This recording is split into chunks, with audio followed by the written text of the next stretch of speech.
Bonjour à toutes et à tous et bienvenue dans Animédia, votre émission 100% cinéma d'animation. Je suis Sylvain alias Phlegmatique et dans ce podcast je vous fais voyager dans le monde merveilleux de l'animation. Au programme aujourd'hui, crise d'identité, famille recomposée et vivre ensemble.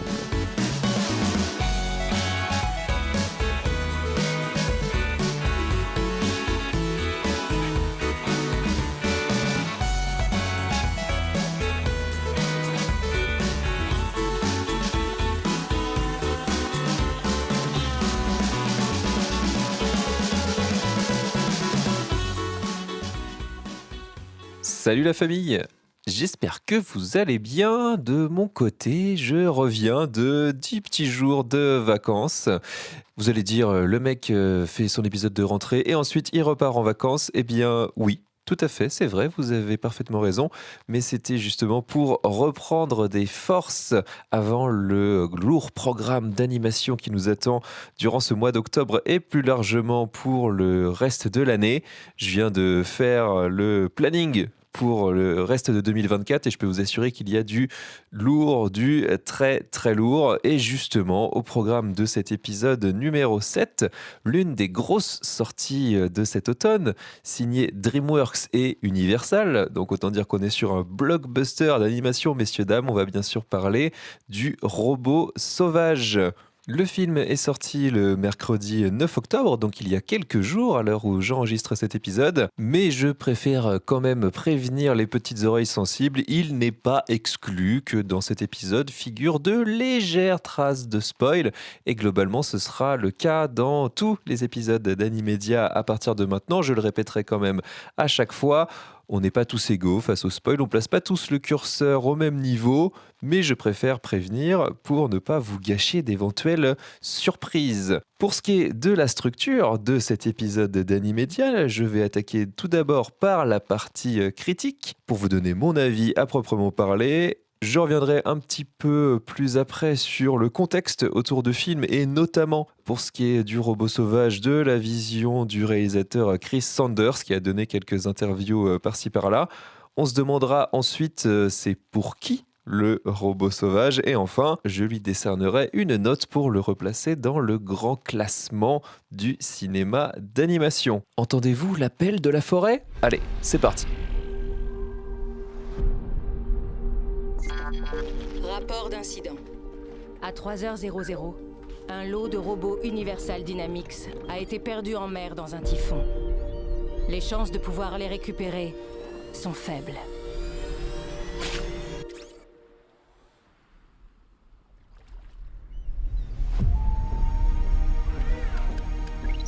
Avez-vous besoin d'assistance ?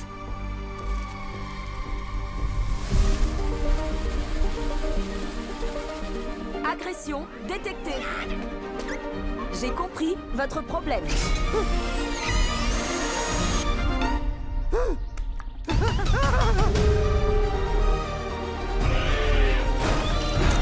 Analyse linguistique. Tu dois piger comment ça fonctionne sur cette île.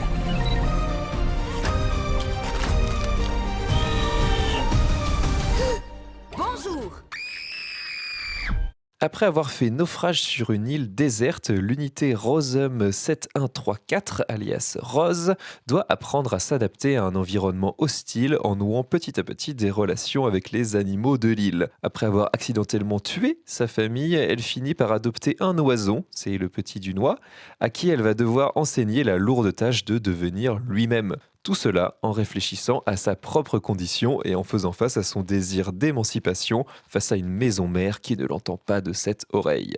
Le Robot Sauvage est sorti donc le 9 octobre 2024, a été réalisé et écrit par Chris Sanders, réalisateur auparavant de petits films comme Lilo et Stitch, Dragon, Les Croods, mais aussi, en dehors de l'animation, L'Appel de la Forêt. Je préfère le préciser tout de suite, dans cette liste-là, je sais qu'il y a pas mal d'aficionados. En ce qui me concerne, je n'ai vu que Dragon. Voilà, Lilo et Stitch, je crois que j'étais un petit peu trop vieux, même au moment de la sortie. Et les Croods, c'est sans doute très bien, j'en ai entendu d'assez bons échos, mais j'ai été rebuté, comme c'est pas mal souvent le cas pour les films DreamWorks, par la direction artistique.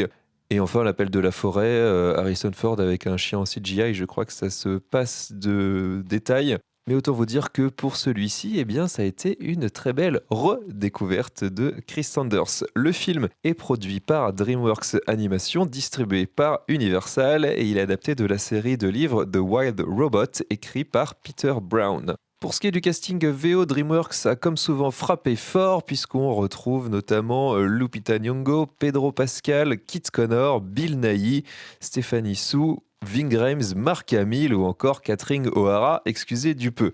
Je préfère préciser tout de suite que je n'ai vu le film qu'en version originale et j'aurais donc pas d'avis à vous donner sur la version française qui, d'ailleurs, pour une fois, c'est à noter, se passe de grosses stars et préfère utiliser des acteurs chevronnés de télévision ou du monde du doublage. Alors, comment attaquer cette critique? Eh bien, je pense par le point le plus évident, même pour ceux qui n'auraient vu que la bande-annonce, et elle a tourné pas mal dans les cinémas depuis un bon moment, hein. Si vous allez en salle assez régulièrement, il est bien possible que vous l'ayez vu une bonne demi-douzaine de fois. Le robot sauvage, c'est tellement beau que t'en chiales. Le film, c'est probablement le plus beau des films d'animation DreamWorks et il est directement dans la lignée du Chapeauté 2 et des Bad Guys. Alors qu'est-ce que ça veut dire au niveau visuel? Eh bien c'est un mélange un peu entre le style crayonné et aquarelle. On n'est pas très loin finalement de l'impressionnisme, oui, j'ose sortir les gros mots, les gros courants artistiques, mais vraiment c'est ce à quoi ça m'a fait penser et je pense que les inspirations sont très très claires de la part de Sanders et de ses équipes. Il y a un énorme boulot qui a été fait sur toute la partie organique du film. Et il y en a énormément, puisqu'on l'a dit, le film se passe globalement dans une forêt, hein. Il y a un seul environnement qui évolue en plus au fil des saisons. Il y a un gros boulot qui a été fait donc sur les fourrures, la végétation et plus globalement sur les éclairages du film qui sont à tomber à la renverse quasiment sur chaque plan. On est arrivé, je crois, d'une manière générale, mais particulièrement dans ce film, à une qualité d'animation complètement dingue. En plus de cette patte visuelle qui est quand même assez détaillée, on a une qualité d'animation qui est dingue. Rose, donc le robot principal, est truffé de fonctionnalités. De base, c'est un robot assez lisse qui ne laisse pas dépasser grand chose et pourtant il a 1 milliard de gadgets, de fonctionnalités, d'appendices, d'outils qui se développent au fil du film et ça fait partie d'une des forces justement de la mise en scène du scénario, c'est qu'on ne voit quasiment jamais deux fois la même fonctionnalité. Chacune a son utilité à un moment précis du scénario et l'idée c'est de surprendre constamment le spectateur avec un nouveau gadget pour nous faire prendre conscience que ce robot il a été créé globalement pour tout faire. C'est un robot utile, un robot ménager presque qui a été créé pour aider les humains dans leurs tâches quotidiennes. Et là bien sûr il est bien loin de son environnement de base hein, puisque le film se passe dans un genre de futur un petit peu dystopique, on y reviendra, mais clairement il n'est pas du tout dans son environnement, dans cette forêt, il revient justement à quelque chose de beaucoup plus primitif alors que lui est évidemment très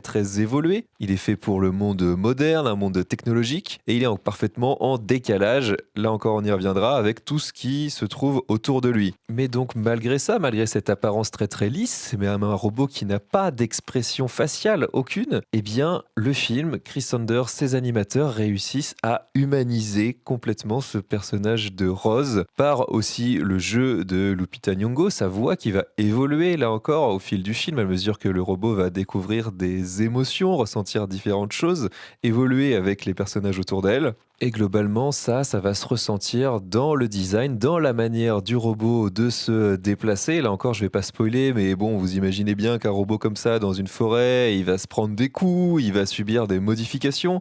Et ça va se traduire dans la psyché du personnage et faire une sorte de va-et-vient entre son design, son état mental, son aspect visuel. Et ça, c'est également le cas pour l'autre robot phare du film. Alors, il arrive assez tard dans l'intrigue et je suis même pas sûr que la bande-annonce le montre, donc je vais rester assez évasif, assez discret parce que vraiment c'est une très belle surprise.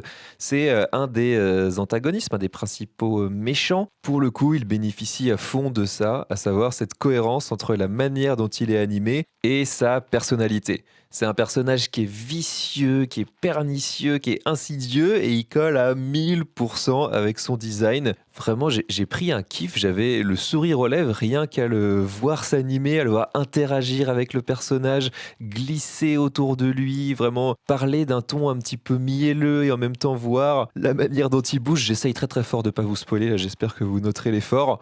Globalement, ce que je veux que vous reteniez du Robot Sauvage, si vous ne l'avez pas encore vu, vous pouvez presque mettre le podcast en pause, vous arrêter là et revenir écouter la suite ensuite. C'est que c'est un plaisir visuel de chaque instant.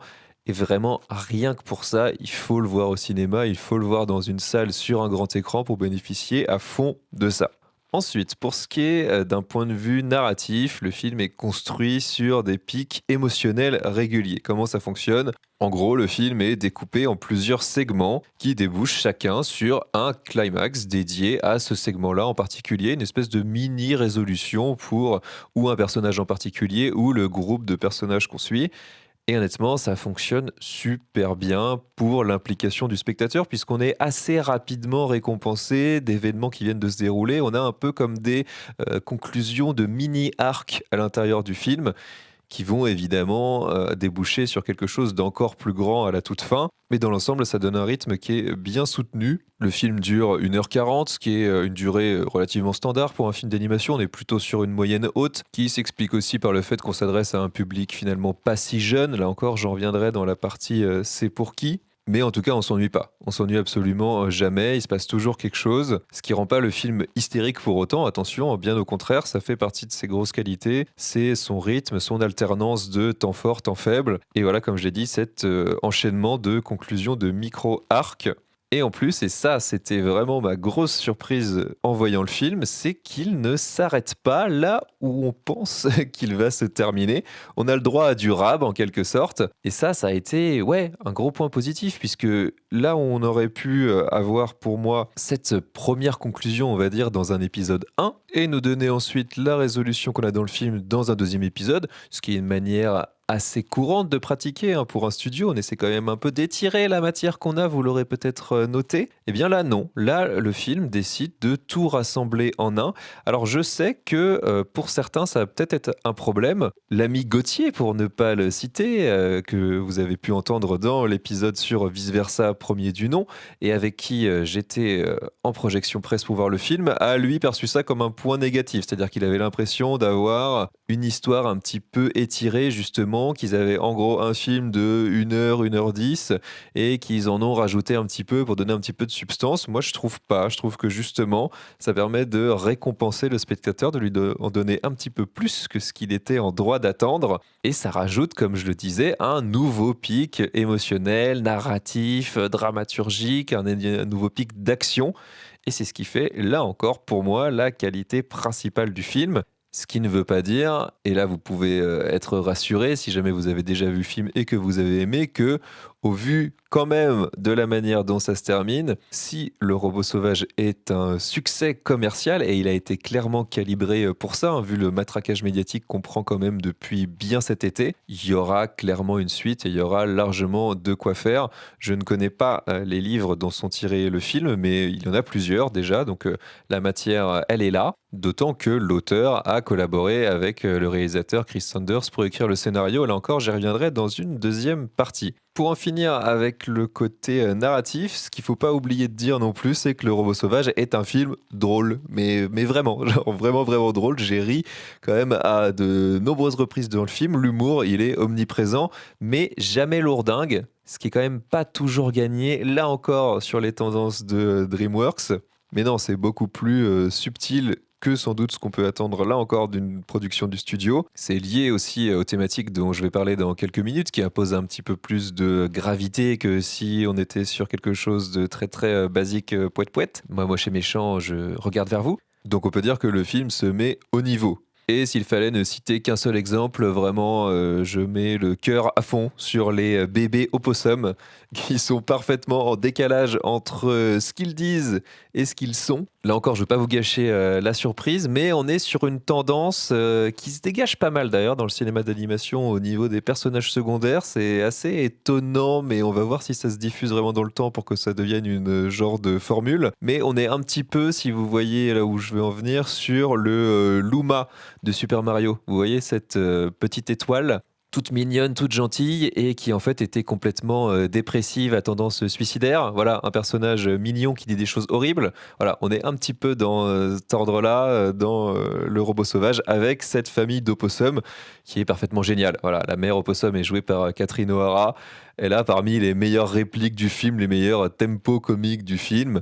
La maternité, c'est un des sujets du film, ce qui nous fait une transition sublime pour vous parler justement de ces thèmes évoqués dans Le Robot Sauvage. Globalement, on est sur une histoire d'inadaptés sociaux qui cherchent à trouver leur place dans le grand cercle de la vie. Comment, pourquoi? Eh bien, on va commencer par le personnage principal, Rose, qui est un étranger, une étrangère dans la forêt, et la forêt va lui faire comprendre, elle se fait complètement malmener dès le début, ce qui amène des situations quand même assez comiques. On est plutôt dans un comique de situation, mais est très très bien amené une nouvelle fois. Jolibec, qui est son noison, son bébé oie, on va dire. Et justement, une oie pas comme les autres, puisqu'elle a été élevée par une mère, par une famille différente.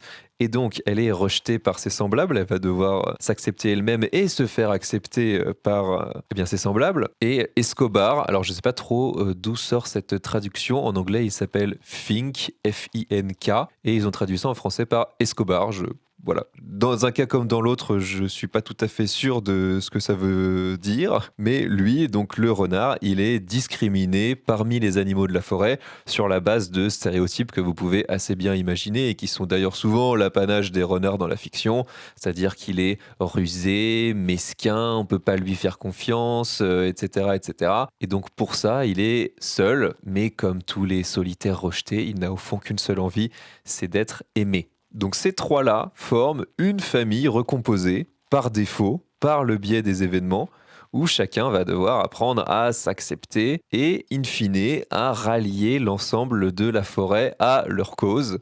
En ça, on a un récit qui est complètement universel, puisque chacun peut s'identifier à travers ces personnages-là, et même pour rallier les parents, et notamment les mamans, à leur cause, les scénaristes, Chris Sanders notamment, a rajouté une bonne couche de thématiques autour de la maternité dans le film.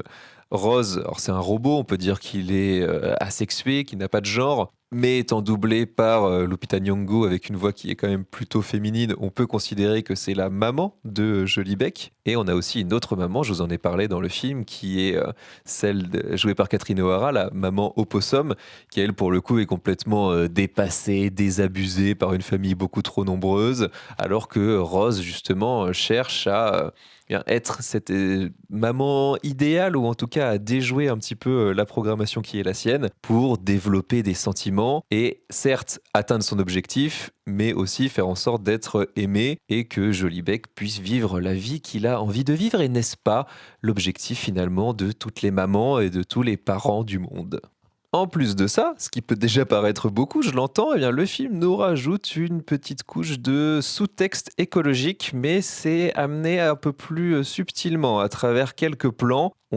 C'est un mini spoiler puisque ça arrive dans plus ou moins la moitié, le deuxième tiers du film, on va dire. On a un plan avec le Golden Gate qui est sous l'eau. Et on sent que d'une manière générale, on a des phénomènes climatiques qui se produisent à intervalles réguliers dans le film qui sont de plus en plus difficiles, même pour des animaux qui sont plutôt bien équipés à lutter contre ces phénomènes climatiques-là. Et d'une manière générale, on comprend, là encore en sous-texte par le biais d'une vidéo de présentation des robots Rosum, que l'humanité est regroupée dans des cités technologiques, mais qu'au-delà de ces cités-là, il n'existe pas forcément grand-chose, et surtout que le reste de la planète est peut-être plus ou moins dévasté, ou en tout cas qu'il a fallu aux humains se regrouper, ce qui va être aussi un des points d'intérêt, un des points narratifs du film pour les animaux qui vont devoir suivre la même trajectoire. Donc, si on mélange un robot qui a priori est dénué d'expression mais qui parvient à être humanisé et à dépasser sa condition de outil au service des humains, qu'on ajoute un peu de sous-texte écologique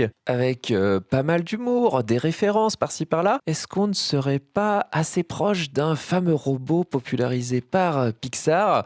Ouais, le robot sauvage, il a clairement quelques points communs et même un peu plus que ça avec un certain Wall-E. Et d'ailleurs, j'ai retrouvé un article daté du 21 mars sur Allociné qui titrait pour présenter la première bande-annonce du robot sauvage, je cite: c'est le nouveau Wall-E. On voit clairement vers où était axée la communication, vers où essaye d'aller le film, et on va pas se mentir, ça emprunte énormément à ce que je considère personnellement comme un chef-d'œuvre, comme mon Pixar préféré. Et c'est une évidence, le robot sauvage, malgré le fait qu'il se base sur une série de livres, n'existerait pas, du moins tel qu'il nous est présenté cette année, sans Wall-E. La preuve, c'est justement ces designs très épurés, avec une ligne finalement assez proche de ce qu'était à la base Apple. Pour Eve, on disait que ça avait été énormément influencé par Apple. Vous savez sans doute que Steve Jobs a joué un rôle non négligeable dans la création de Pixar, c'était un moyen de lui rendre hommage, et ces lignes-là, très épurées, on les retrouve évidemment dans le robot sauvage à travers les robots Rosum, mais aussi le design des villes humaines qu'on retrouve à quelques moments du film. Soyons honnêtes, et de toute façon on ne lui demandait pas, le robot sauvage n'atteint pas les sommets de Wall-E, que ce soit en termes de mise en scène, en termes de prise de risque, puisque Wall-E c'est quand même un film qui est quasiment muet pendant toute sa première partie, ou même de propos sur l'écologie certes, mais plus globalement sur la société capitaliste moderne et l'évolution de l'humanité. On n'est pas à ce niveau-là, mais déjà c'est loin d'être le premier et le seul film qui n'atteint pas le niveau de Wall-E, et en plus de ça, ça n'invalide absolument pas ni ce qu'il est, ni ce qu'il essaye de raconter. On peut quand même se demander, 16 ans après, puisque Wall-E est sorti en 2008, pourquoi nous refaire comme un genre de Wall-E? Quel est l'intérêt de nous raconter ce qui est peu ou prou la même histoire? Encore que, puisque je considère qu'il y a des thématiques, notamment autour de la maternité et de la famille, qui sont en plus dans le robot sauvage, et donc qui justifient son existence complètement. Pourquoi donc essayer de refaire un genre de Wall-E 16 ans après? Eh bien parce que, dans un premier temps, ces thématiques, notamment écologiques, elles sont toujours aussi tristement d'actualité. Et le fait de se recentrer autour du cocon familial, autour de rapports humains basiques, classiques, de la solidarité, de l'entraide, de l'amour, et bien finalement, en 2024, c'est toujours aussi pertinent. On pourrait également se demander, est-ce que le robot sauvage ne fait pas disparaître les humains de son récit? On les voit très très peu, pour ne pas dire pas du tout, pour éviter d'avoir justement un propos sur l'évolution de la société, sur ses dérives. Là où Wall-E nous mettait le nez dedans, en nous montrant même à vitesse accélérée ou même par de la narration environnementale, ce qui avait condamné les humains sur Terre, le robot sauvage, il nous met dans une situation qui existe déjà. Il y a eu des catastrophes, on imagine, écologiques, environnementales, etc., qui ont poussé les humains à faire ce qu'ils font et à devenir ce qu'ils sont, mais on va pas trop rentrer dans les détails. Et est-ce que c'est justement pour éviter de devoir en parler que le robot sauvage met ça un petit peu sous le tapis? Moi, je pense que ce serait un petit peu cruel de lui reprocher. Ce serait, encore une fois, pas le seul film à éviter certains risques. Je considère qu'il en prend bien suffisamment à d'autres niveaux. Et puis, là encore, on n'est pas là pour juger ce film uniquement à l'aune de Wall-E, un des chefs-d'œuvre de l'histoire de l'animation. On est là pour le prendre en tant que tel, et je considère que le robot sauvage fait beaucoup, et la majorité, l'immense majorité des choses qu'il tente, il les réussit, et de mon côté, j'en sors pleinement satisfait, et j'ai pas peur de le dire, émerveillé. J'en ai pris plein les yeux, j'ai été secoué, j'ai été ému, j'ai ri énormément. Et moi, quand un film me fait passer par tout le spectre des émotions en 1h40 bien tassé, je considère que le pari, il est réussi. Les oiseaux s'attachent à la première chose qu'ils voient. Comme c'était toi, maintenant tu es sa mère. Je n'ai pas le programme adapté. Personne ne l'a. Il doit apprendre à nager et à voler. Nager, c'est fastoche. Je peux lui apprendre comme ma mère m'a appris. Nage!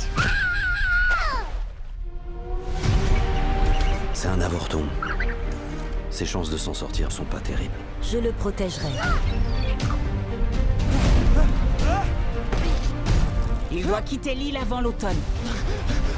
Attention! C'est plus dangereux pour lui que pour n'importe qui d'autre. Mais il peut y arriver s'il compense la petite taille de ses ailes par la grandeur de son cœur. J'ai eu un mal fou à te retrouver. Tu es défectueuse. Je me sens bien. Tu n'es pas conçue pour ressentir quoi que ce soit.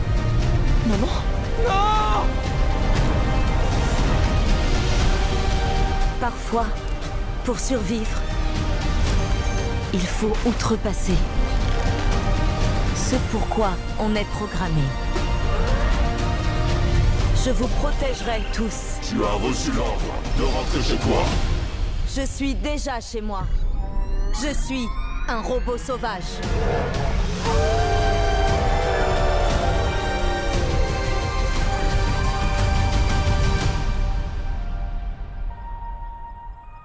Après cette longue partie critique, puisque comme vous avez pu le constater, eh bien, j'avais des choses à dire sur ce film qui avait quand même pas mal enthousiasmé, on attaque la seconde partie de cet épisode, à savoir la mise en contexte, et on va se concentrer principalement sur la personnalité de Chris Sanders, ou en tout cas ce qu'il a pu dire autour du film. Donc Chris Sanders, pour rappel, réalisateur et scénariste du film, ce qui est quand même relativement rare pour un projet comme ça de gros studio, surtout dans l'animation. On va retrouver ça principalement chez Pixar, et encore, tout le monde ne peut pas se le permettre. Chris Sanders, donc, c'est un vétéran de l'animation, un taulier de DreamWorks, passé donc également chez Disney, puisque comme je vous l'ai dit en préambule de cet épisode, il a également réalisé le premier film Lilo et Stitch. D'ailleurs, c'est un mec de premier film, il a réalisé le premier Dragon, le premier Les Croods, avant que leur suite ne passe entre d'autres mains. Pour ce qui est de Dragon, avec succès, personnellement j'aime beaucoup surtout le 2 pour les Croods, comme je vous l'ai dit. Je serais bien normal de juger la différence de qualité entre tous les épisodes, puisque je n'en ai vu absolument aucun. Il faudra que je vous rattrape ça, qui sait, peut-être dans un futur épisode. En tout cas, pour Chris Sanders, si on revient au robot sauvage, le projet, pour lui, il est assez vite devenu personnel. Il avait eu connaissance des livres par sa fille, et puis, une fois que le dossier est tombé sur sa table, là, il les a lus, et de ses propres mots, il est tombé amoureux de l'histoire. Dans une interview qu'il a donnée au site Polygone, il a notamment dit « Je veux être celui qui le fait, je sais exactement quoi faire, je sais où aller, s'il vous plaît, laissez-moi ». Voilà, on voit que le mec était quand même convaincu, dévoué, dédié à la cause. Ce qui est plutôt bon signe quand même de prime abord, quand un réalisateur est concerné par un projet, il va pouvoir investir un petit peu plus ses équipes, mais surtout préparer le film en amont au niveau du scénario. Et d'ailleurs, c'est grâce à un coup de fil entre Chris Sanders et l'auteur des livres Peter Brown qu'a émergé donc cette thématique principale du film, qui est aussi une des clés de compréhension du film, à savoir, je cite, « La gentillesse peut être une compétence essentielle à la survie ». Oui, ça peut paraître un petit peu cucul à praline comme ça, ça peut paraître histoire de conte de fées pour enfants. Il faut être gentil pour survivre, mon chéri. Mais finalement, quand c'est mis en scène comme ça et quand on a autant de sincérité à l'écran, eh bien oui, parfois les grands sentiments triomphent et surtout fonctionnent sur nous. On peut pas tout le temps être cynique et croyez-moi, c'est moi qui dis ça. Alors il y a quand même un éléphant dans la pièce qu'on va adresser dès maintenant, que vous avez peut-être en tête depuis le début de cet épisode, si vous êtes dans la team Talaref. C'est bien sûr le géant de fer, quand on parle de robots. Alors celui-ci, en l'occurrence, il n'est pas géant, mais qui vit dans une forêt et qui interagit avec ce qu'on peut considérer comme étant des enfants. Évidemment, là, c'est une ref assez ultime.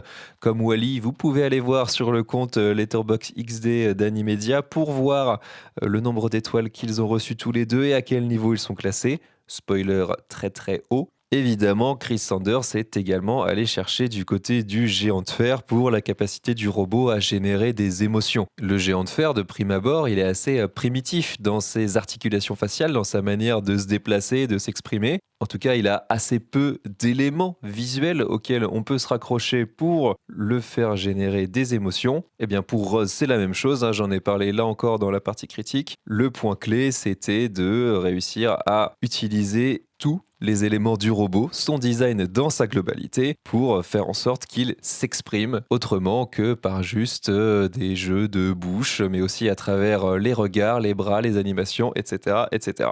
J'en ai déjà parlé, mais je le redis, c'est vraiment ce personnage, encore heureux, j'ai envie de dire, qui fait partie des gros points forts du film et constitue un vrai tour de force. Pour l'aspect visuel, l'une des autres stars du film pour Sanders, ça devait être la forêt. Oui, dans sa globalité, l'environnement, c'est presque un personnage à part entière. C'est un petit peu cliché de dire ça, mais c'est vrai que cet environnement, il est vivant par ses personnages, par les animaux qui y vivent, mais également par son design. Et là, Sanders, il avait deux grosses références en tête, deux éléments assez indépassables pour lui. Il y avait d'un côté Bambi et de l'autre Mon voisin Totoro. Et lui, il essaye de s'articuler entre les deux, de faire en sorte que voilà, cette forêt, on y croit de la même manière qu'on croit assez rapidement à celle de Bambi. Et on le verra ça au moment de décerner la note pour dire que globalement, il n'a pas trop à rougir de ces deux influences-là. Ensuite, ça je l'ai dit aussi, pour donner l'impression que tout est peint dans le film. L'idée, c'était pas forcément de faire en sorte que tout soit animé individuellement, mais d'avoir une sensation de plein, de quelque chose qui soit beaucoup plus uni. Pour prendre un exemple, l'idée, c'était pas d'animer une série de poils individuellement dans les fourrures des animaux, hein. Il prend notamment comme exemple le renard et l'ours, mais de faire en sorte que ça bouge comme un ensemble. D'avoir, vous imaginez, un pinceau assez épais. Bien voilà, que l'animation, que les fourrures, que la végétation, la forêt de manière générale bougent comme ça par touches regroupées. C'est beaucoup plus facile à voir et à ressentir qu'à expliquer, hein, mais je vous jure que ça a du sens quand on voit le film tel qu'il a été composé. Et justement, pour la composition des plans, d'un côté, Sanders explique qu'il s'est beaucoup inspiré de la photographie et du documentaire animalier. Donc on a pas mal de plans larges, pas forcément que des plans resserrés ou des zooms sur des visages, comme c'est un peu trop facilement le cas dans le cinéma d'animation. Le robot sauvage vraiment prend parti de toute la palette cinématographique, alterne entre différents plans en fonction de ce qu'il veut raconter. Et là encore, on n'a pas forcément besoin de mettre le doigt dessus de manière théorique quand on regarde le film, mais croyez-moi, on le ressent vraiment. Et c'est justement ce mélange d'influences cinématographiques, artistiques, j'ai parlé de l'impressionnisme tout à l'heure, et de la vie réelle en tirant profit des illustrations documentaires qui font pour moi l'universalité de ce film. On en vient maintenant à la question rituelle de tout épisode d'Animédia, à savoir c'est pour qui le robot sauvage? Eh bien, je dirais qu'on peut commencer à partir de 8-9 ans, sans problème. On est quand même sur un public assez jeune, mais je pense que taper plus bas, c'est un petit peu compliqué, notamment à cause de certaines thématiques plus complexes, à cause de l'humour qui n'est pas forcément toujours perceptible. Et il y a des moments quand même un petit peu plus durs, notamment au début et à la fin, qui pourraient peut-être faire un peu peur aux enfants qui n'ont pas l'habitude de ce genre d'histoire. Et je pense surtout que c'est un film qui s'adresse en particulier aux préadolescents en cours de construction personnelle, qui pourraient s'identifier pas mal à Jolie Beck, qui est dans cette adolescence, en tout cas, dans cette phase de découverte de soi, dans cette phase d'émancipation aussi par rapport à ses parents. Mais comme tout bon Pixar, comme tout bon film d'animation qui se respecte, j'ai envie de dire, il fonctionne également très bien pour un public plus adulte. J'ai parlé du sous-texte et des thématiques même, hein, c'est plus qu'un sous-texte lié à tout ce qui se rapporte à la maternité, à la parentalité. Là, on peut clairement s'identifier en tant que parent à Rose, à la maman opossum d'une certaine manière, même si j'espère que vous ne penchez pas pour ces instincts un peu plus négatifs. Le sous-texte écologique également qui va résonner un peu plus facilement, je pense, pour un public un petit peu plus mature, un petit peu plus âgé. mais globalement, ça reste un très bon film à voir en famille. Et surtout, pour ses qualités esthétiques, pour tout ce qu'il charrie d'un point de vue émotionnel, je pense que c'est vraiment un film qui est capable de laisser une grosse empreinte. Et ça, croyez-moi, ils sont peu nombreux. Ok, eh bien nous arrivons au moment que vous attendez tous dans chaque épisode d'Animedia, qui est bien sûr la note que je décerne au robot sauvage. Vous vous en doutez, ça va aller haut, ça va aller très haut, ça va aller jusqu'à 4,5 sur 5. Ouais, carrément, vous l'avez compris, hein, je pense, j'ai pris beaucoup de plaisir. C'est un film qui m'a, voilà, je le redis, émerveillé. Et à ce niveau-là, il mérite complètement cette note, voilà, pour toutes les raisons que j'ai citées plus haut, hein, pour ses qualités artistiques, émotionnelles, qui m'en a donné vraiment plus que ce à quoi je m'attendais, même si ça fait partie des rares films dont je me repassais la bande-annonce en salle avec grand plaisir, parce que vraiment j'en attendais beaucoup et le résultat a dépassé clairement mes espérances. Alors au niveau de la grande liste, du grand classement Letterboxd XD Animedia du cinéma d'animation, eh bien ça le place derrière Wall-E et le géant de fer, hein. Forcément, voilà, là pour le coup on est sur deux mythes du cinéma d'animation. On n'est pas à ce niveau-là tout à fait, mais il n'y a rien de déshonorant, vous inquiétez pas. On est au même niveau que Bambi et Mon voisin Totoro, qui sont deux films que j'aime beaucoup. Même si je devrais revoir Bambi, on devrait revoir Bambi plus souvent. Et devant Dragon, pour citer un autre film de Chris Sanders, et Les Nouveaux Héros, pour citer un autre film avec un robot protéiforme multi-usage en personnage principal. Donc ouais, le robot sauvage, c'est de la bonne cam, et vraiment, je vous invite à voir ça en salle. Avant de se quitter, une fois n'est pas coutume, j'aurai deux petites recommandations pour vous, puisque en premier lieu, du 11 au 31 octobre, c'est la fête du cinéma d'animation. Et en quoi ça consiste ? Eh bien, c'est un événement qui se déroule un peu partout, en France et même à travers le monde, qui regroupe de nombreuses projections, conférences, des ateliers liés forcément au cinéma d'animation, avec des films récents, des sorties actuelles et des ressorties, des projections spéciales, qui est d'ailleurs une super idée et qui tombe particulièrement bien pendant ce mois d'octobre 2024 où on est vraiment inondé de films d'animation en tout genre et pour tous les publics. Certains événements, de ce que j'ai pu voir, sont gratuits, d'autres proposent des réductions pour le jeune public. Donc, eh bien, allez voir sur leur site, hein, toutes les infos sont sur fête-cinéma-animation.fr. Hein. Je précise qu'ils ne sont absolument pas en partenariat avec moi d'une quelconque manière que ce soit, mais j'ai découvert l'existence de cet événement il y a très peu. Et donc, bah voilà, je vous le fais suivre. Si jamais il y a des événements qui vous intéressent près de chez vous, c'est un bon moyen, je pense, de sortir, de découvrir le cinéma d'animation sous toutes ses facettes, voire de participer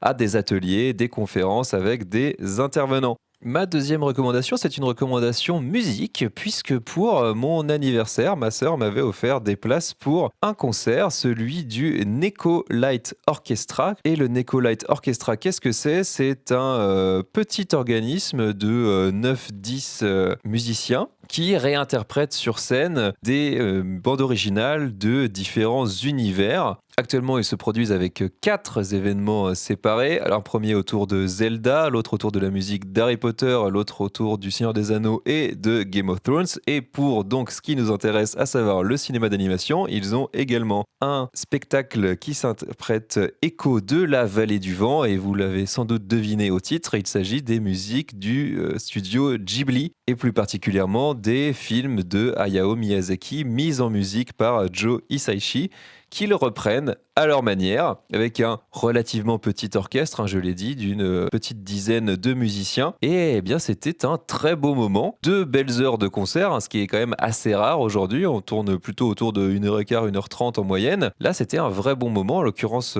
pour moi, c'était à Cergy, en région parisienne. Mais je suis allé voir au niveau des places, eh bien, il tourne jusqu'en mai et il passe un petit peu partout en France, à Rennes, Strasbourg, Quimper, Dole et Jouer-les-Tours. Donc, eh bien, si jamais vous aimez la musique de Joe Hisaishi, je l'espère pour vous, hein, c'est un grand monsieur de l'animation et de la musique de film d'une manière générale, eh bien, pourquoi pas ? Vous laissez tenter, les places sont relativement peu chères, je trouve, par rapport à ce que coûte aujourd'hui un concert, ou alors c'est quelque chose que vous pouvez offrir éventuellement à des amis, des proches qui sont fans de Ghibli et de musique de cinéma. Allez-y faire un tour et puis vous m'en direz des nouvelles. De mon côté, c'était vraiment un très beau samedi après-midi.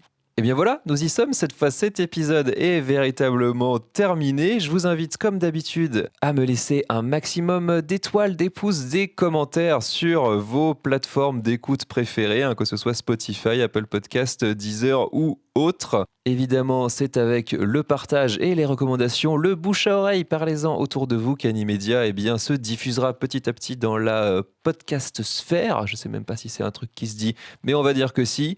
Et puis, vous pouvez également suivre Animedia sur les réseaux sociaux, notamment Instagram. Je vais essayer d'y publier des critiques sous forme de stories, sous forme de posts, éventuellement de films que j'aurais vus et qui font partie de l'actualité, mais que je n'ai pas forcément le temps de traiter en podcast ou sur lesquels je n'ai pas suffisamment de choses à dire. Vous en avez une première en story à la une autour de Maya, donne-moi un titre, qui est un film de Michel Gondry qui est sorti en début de mois d'octobre.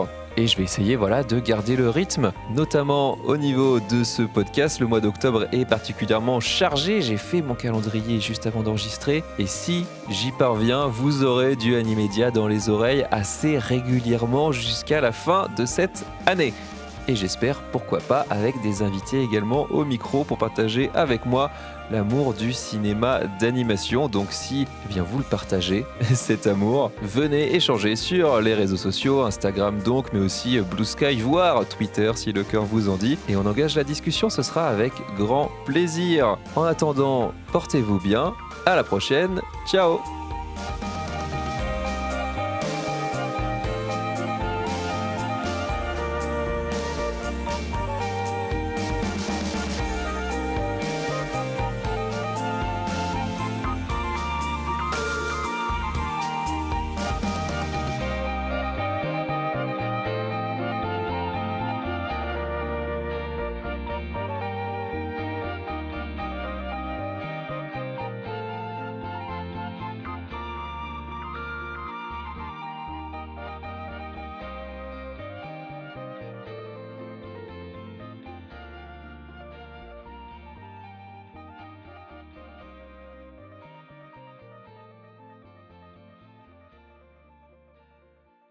C'est bon, maman, je suis vivant. Ah, génial.